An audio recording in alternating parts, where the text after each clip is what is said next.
What's up, everybody? It's Miguel. I'm out here once again riding through the streets of the good old Baltimore city. But today I want to talk to y'all about my oil change experience that I recently had. I need to get an oil change, and how do I know? Well, I know my time was counting up, right? Got a bunch of miles under my belt. Last time I got my oil change, I had like 3,000 miles under. Read the manual, found out you could do it in like 5,000 miles, so I waited for a while. I put over 5,000 miles on, so I was like, you know what, I need to get an oil change. So one day, I think I was probably lubing the chain on my bike, and took the time to look at my oil gauge. And you know how your oil looks when the bike is on the kickstand? You know, you can hardly see it. That's how it looked while it was sitting on top, on the when the bike was sitting on the rear stand. So I'm like, God damn, I really need an oil change. Now granted, I've never seen any leak in the oil. I've never seen any like drips of oil or anything like that.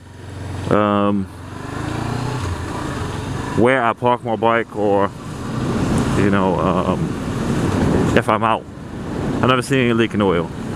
So I figured it wasn't that. So I think of maybe my bike is like burning off some oil.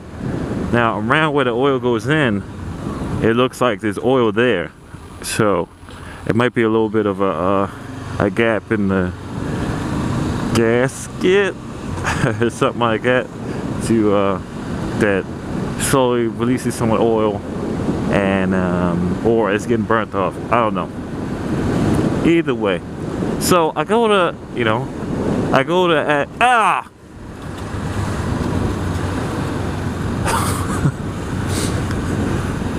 God damn.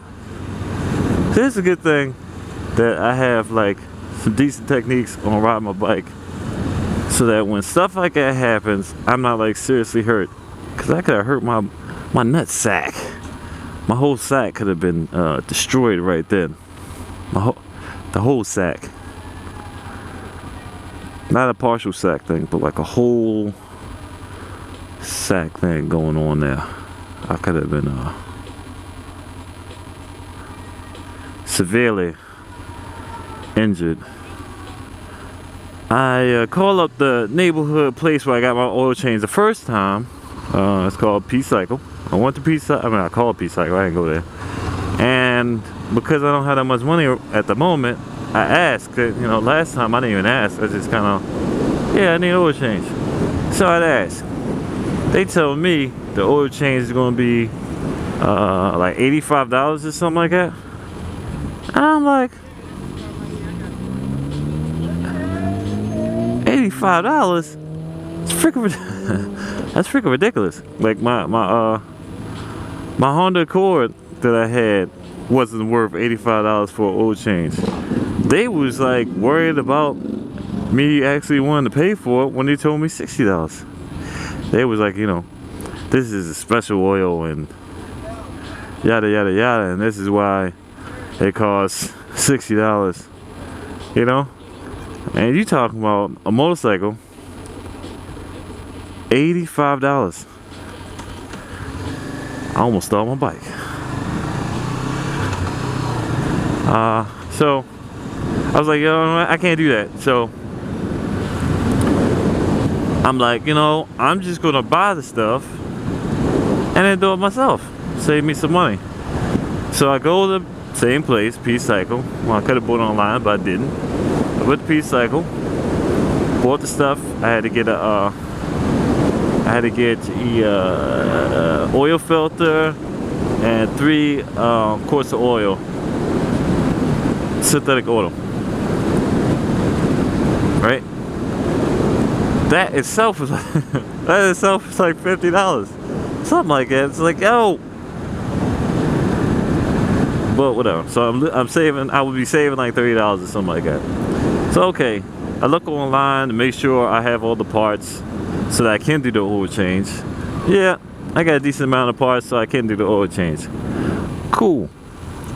One day I go out, set my bike up on the the rear stand, you know, have it on a nice flat surface. I got my funnel ready, I got my pan ready, I got my tools ready, and I'm ready. I got gloves on and all that. I got a little work pants on, just in case I spill something. I ain't gotta worry about fashion, you know. I got it all ready, right? So I get down there, pull out the ratchet, start looking at my set. I got one of those cheap ratchets, right? The ones that come in the plastic instead of coming in like a box or whatever, or like when I roll sleeves. It came in like the plastic, and I bought it years ago. So I go look at it, and it's missing it's missing a whole bunch of sockets, and one of the sockets that was missing was the one I needed, which was the 12mm.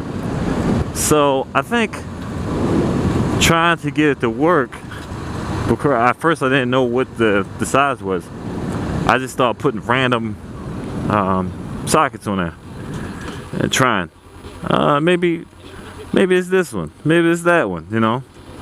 I worked it all the way down to about the 13.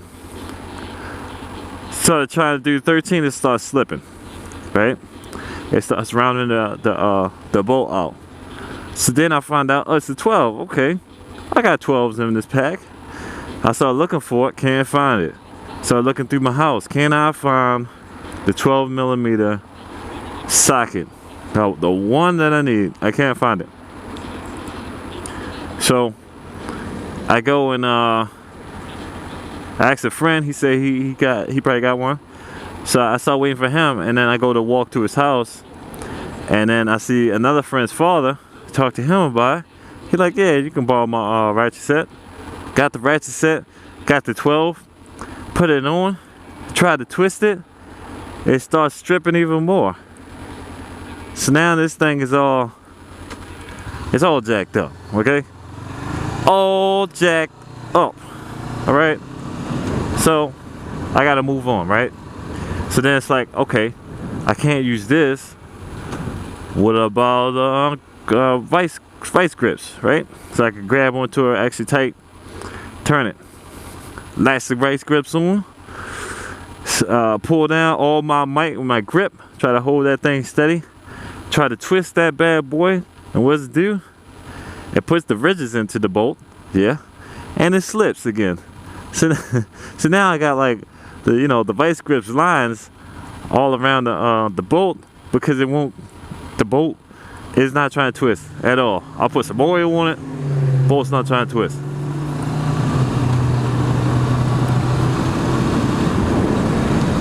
So now I'm starting to get a little desperate. So I start asking around in different places, hey, y'all take motorcycles?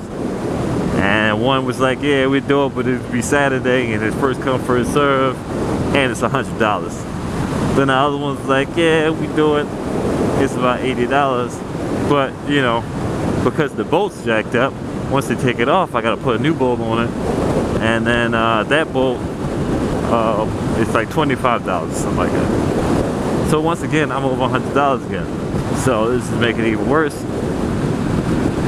So I go, you know what? I can't get the thing off. I'm low on oil from what I can tell. Why don't I just put some more oil in here? You know? And that way, I can keep riding the bike. And then try to get it, take it off when I get some money. So I pour oil on it, right? And the way it looked, I figured, you know, I'll put a quart in here. I put a quart in, I checked the gauge again, and the thing is way over the full gauge. So now I'm looking online like, what's the problems of having too much oil? And too much oil could basically burn out the engine. Having too low oil could burn out the engine. So I went from having a problem with having too low oil and possibly burning my engine up, to having too much oil to possibly getting the oil all bubbly, which could cause the engine to burn out. So now I'm really stuck. I can't take the bike nowhere. At least I'm not comfortable with taking the bike anywhere. So I'm sitting there, I'm like trying to come up with ways of doing this. I'm looking online, talking about using the chisel and try to tap it around. I tried that, wasn't working. I tried to use some more grips, that wasn't working. I tried to use some regular pliers, that didn't work. What else I tried?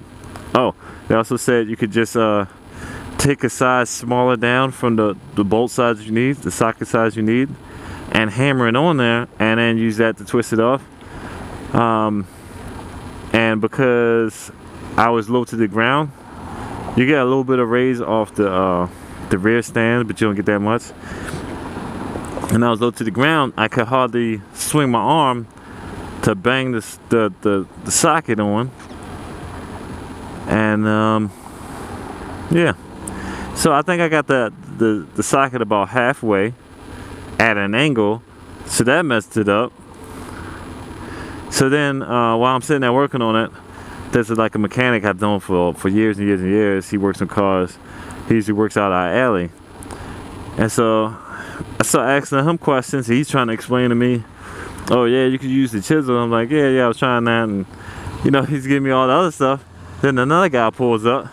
You know how that works on like movies and shows and stuff. The guys like working on a machine, and other guys just show up and start talking about it. So the guy shows up. Okay, so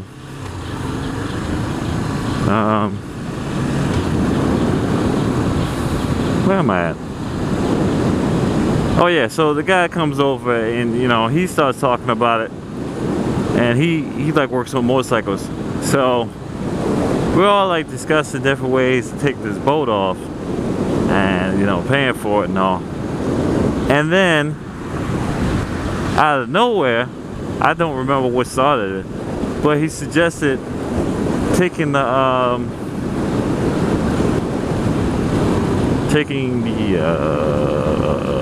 filter off. So yeah, you should just, you know what you do? Take the filter off, dump out that oil, right? Then check the gauge again, turn the bike on,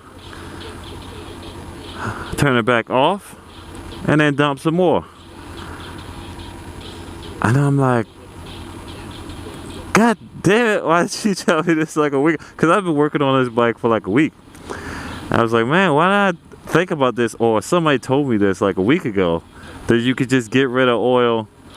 I mean, it's a slow process, but you can get rid of oil just taking out the filter and not taking out the plug. Now, I doubt you could get all the oil out just taking out the filter, but you know, that's something you could do, you know, to help out in the meantime, I would assume. So I was ready to punch the guy in the mouth.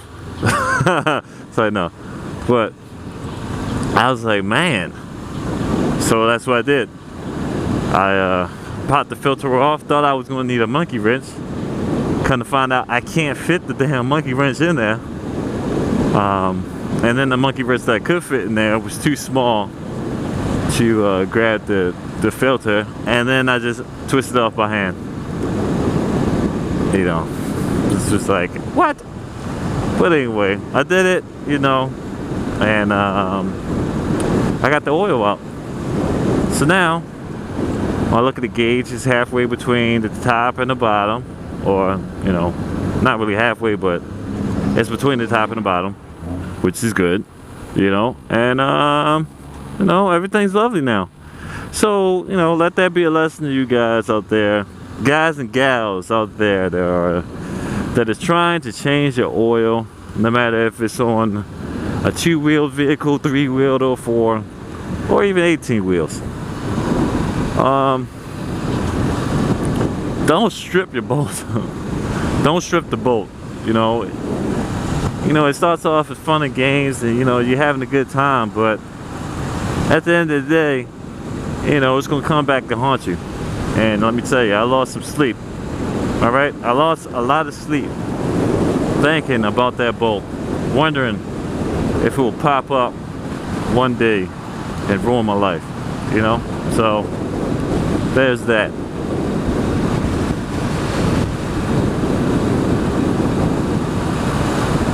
So yeah, you don't want to be like me. And also, if you do turn out to be like me, and you ain't got the money at the time, then use the oil filter. And bam, bam, bam. I had to do it twice, I think, and I got it done. So, you know, suck on that. Beetlejuice. Yeah, so that's it for that, you know what I'm saying? So I'll, you know, talk to you guys later, you know, and make sure if you see me on these streets anywhere from the Alps to the Great Barrier Reef, make sure you shoot me a heads up display, and I'll talk to you guys later. Peace. Peace. Give me a head nod. Up. There you go.